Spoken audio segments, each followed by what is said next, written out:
നമസ്കാരം. ഒരു അമ്മയുടെ ജീവിതത്തിൽ ശരിക്കും ഒരിക്കലും ഉണ്ടാകാൻ പാടില്ലാത്തൊരു സംഭവമാണ് ഉള്ളിൽ വെച്ച് കുഞ്ഞ് മരിച്ചു പോവുക എന്ന് പറയുന്നത്.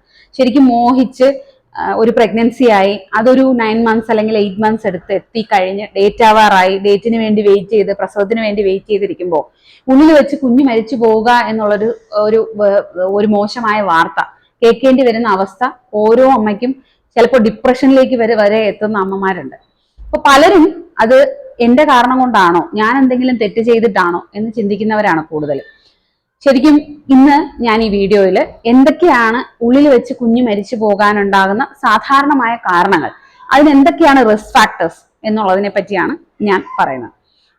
അപ്പൊ ഏറ്റവും ആദ്യം തന്നെ പറഞ്ഞുകൊള്ളട്ടെ, ഒരു വളരെയധികം കോമൺ ആയിട്ട് ഒരു 80% ഡെലിവറി ആയി കഴിയുന്ന ഉള്ളിൽ വെച്ച് കുഞ്ഞു മരിച്ചുപോയ കുട്ടികളുള്ളവരിലും നമുക്ക് പ്രത്യേകിച്ച് കാരണങ്ങളൊന്നും കണ്ടെത്താറില്ല. പലരും ഡെലിവറി കഴിയുമ്പോൾ വന്ന് ചോദിക്കാറുണ്ട് എന്തെങ്കിലും കാരണങ്ങൾ ഉണ്ടായിരുന്നോ എന്നുള്ളത്. ശരിക്കും ഒരു 80% കേസുകളിൽ നമുക്ക് പ്രത്യേകിച്ച് കാരണങ്ങളൊന്നും കണ്ടെത്താൻ കഴിയാറില്ല എന്നുള്ളതാണ്. അതായത് അൺഎക്സ്പ്ലെയിൻഡ് ആണ് ഏറ്റവും കോമണസ്റ്റ് ആയിട്ടുള്ള കോസ് എന്ന് പറയുന്നത്.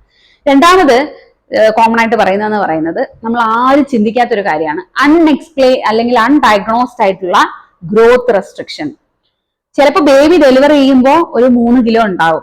അപ്പം നമ്മൾ ചോദിക്കും അതെങ്ങനെ ഗ്രോത്ത് റെസ്ട്രിക്റ്റഡ് ബേബി ആയി എന്ന്. ശരിക്കും അങ്ങനെ അല്ല.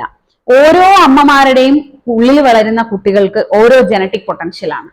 ഇപ്പോ ഒരു ചെറിയ പൊക്കം കുറഞ്ഞ അല്ലെങ്കിൽ മെലിഞ്ഞ ഒരു അമ്മയ്ക്കുള്ളിൽ വളരുന്ന കുട്ടിക്ക് അതിന്റെ പൊട്ടൻഷ്യൽ എന്ന് പറയുന്നത് 2.8 കിലോ ആയിരിക്കും.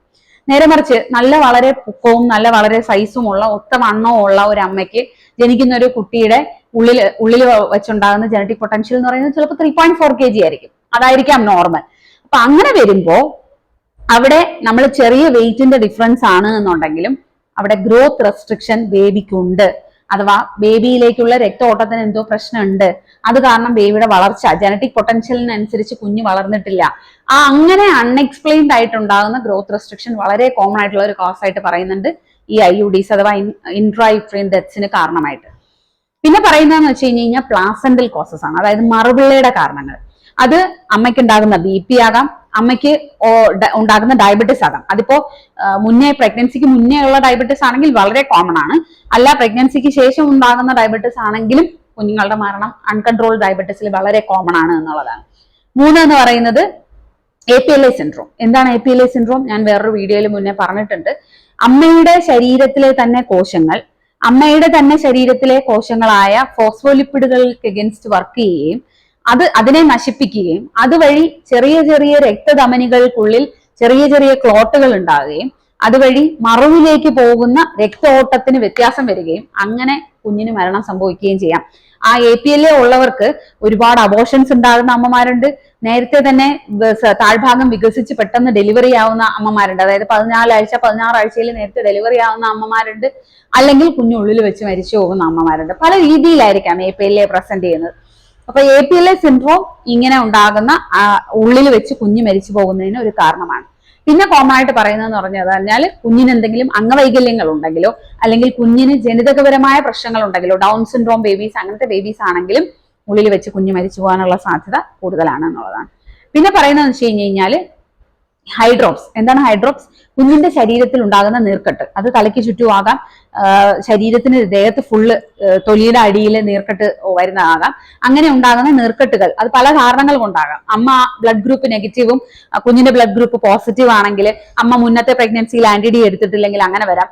പാർവോ വൈറസ് പോലുള്ള ഇൻഫെക്ഷൻസ് കാരണങ്ങൾ വരാം. അങ്ങനെ ഒരുപാട് കാരണങ്ങൾ കൊണ്ട് ഇങ്ങനെ കുഞ്ഞിന് നീര് വരാറുണ്ട്. അമ്മയ്ക്ക് BP ഉണ്ടെങ്കിൽ അങ്ങനെ കുഞ്ഞിന് പ്രശ്നങ്ങൾ വരാറുണ്ട്.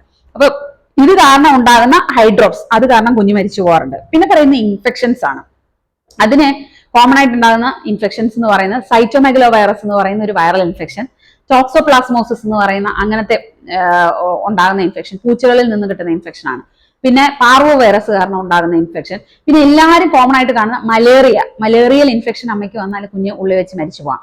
അതുപോലെ തന്നെ ഹെപ്പറ്റൈറ്റിസ്, നമ്മൾ മഞ്ഞപ്പിത്തം എന്ന് പറയുന്ന ആ അസുഖം വന്നാൽ അമ്മയുടെ കുഞ്ഞിന് ഉള്ളിൽ വെച്ച് മരിച്ചു പോകാം. പിന്നെ വളരെ കോമൺ ആയിട്ട് ഞാൻ പ്രഗ്നൻസിയിൽ പോലും കണ്ടിട്ടുള്ള ഒരു കാര്യമാണ് ഹെർപ്പിസ് സിംപ്ലെക്സ് വൈറസ് എന്ന് പറയുന്നത്. അതായത് താഴ്ഭാഗത്ത് ഉൾഭാഗത്ത് വജൈനയുടെ ഭാഗത്ത് ചെറിയ കുരുക്കളായിട്ട് വരികയും വളരെയധികം വേദന ഉണ്ടാകുകയും അത് പൊട്ടി അൾസറുകളാകുകയും ചെയ്യുന്ന, പലരും അതിനെ ഞരമ്പ് പൊട്ടി എന്നൊക്കെയാണ് പറയുന്നത്. അപ്പൊ അങ്ങനത്തെ ഹെർപ്പിസ് സിംപ്ലെക്സ് വൈറസ് ഇൻഫെക്ഷൻ വന്നാൽ പോലും ഉള്ളിൽ വെച്ച് കുഞ്ഞ് മരിച്ചു പോകാനുള്ള സാധ്യതയുണ്ട് എന്നുള്ളതാണ്. പിന്നെ കാരണം എന്ന് പറയുന്നത് കോട്ട് കോംപ്ലിക്കേഷൻസ്. അതാണ് എല്ലാവരും കോമൺ ആയിട്ട് കേട്ട് വരുന്ന കോംപ്ലിക്കേഷൻ എന്ന് പറയുന്നത്. അതായത് പൊക്കിൾക്കൊടി ചുറ്റുക. കഴുത്തിന് ചുറ്റും ടൈറ്റ് ആയിട്ട് പൊക്കിൾക്കൊടി ചുറ്റിയാൽ കുഞ്ഞുള്ളി വെച്ച് മരിച്ചു പോവാം.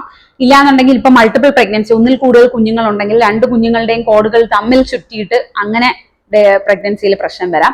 അല്ലാന്നുണ്ടെങ്കിൽ കുഞ്ഞ് തന്നെ അനങ്ങിയിട്ട് പൊക്കിൾക്കൊടിയിൽ കെട്ട് വീണിട്ട് അത് വലിഞ്ഞിട്ട് അത് കാരണം പ്രശ്നങ്ങൾ ഉണ്ടാകാറുണ്ട്. അപ്പൊ ഇങ്ങനെ പല രീതിയിലും കോട്ട് കോംപ്ലിക്കേഷൻസ് കാരണം ഉള്ളിൽ വെച്ച് കുഞ്ഞ് മരിച്ചു പോകാനാണ്. പിന്നെ എന്തൊക്കെയാണ് ഇതിന്റെ റിസ്ക് ഫാക്ടേഴ്സ്? ആർക്കൊക്കെയാണ് ഇത് വരാനുള്ള ചാൻസ് കൂടുതൽ?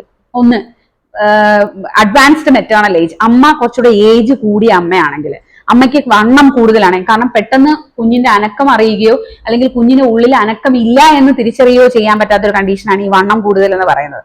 3, അമ്മയ്ക്ക് BP, ഷുഗർ അല്ലെങ്കിൽ APLA സിൻഡ്രോം അങ്ങനത്തെ പ്രശ്നങ്ങളുള്ള അമ്മമാരാണെങ്കിൽ. പിന്നെ പ്രത്യേകിച്ച് നമ്മൾ ഡേറ്റ് കഴിഞ്ഞ് ഒരുപാട് സമയം വെയിറ്റ് ചെയ്യുന്ന കുഞ്ഞുങ്ങളാണെങ്കിലും അങ്ങനെയുള്ള കുഞ്ഞുങ്ങളിലും ഇങ്ങനത്തെ റിസ്കുകൾ, അതായത് ഉള്ളിൽ വെച്ച് മരിച്ചു പോകാനുള്ള റിസ്ക് കൂടുതലാണെന്നുള്ളത്.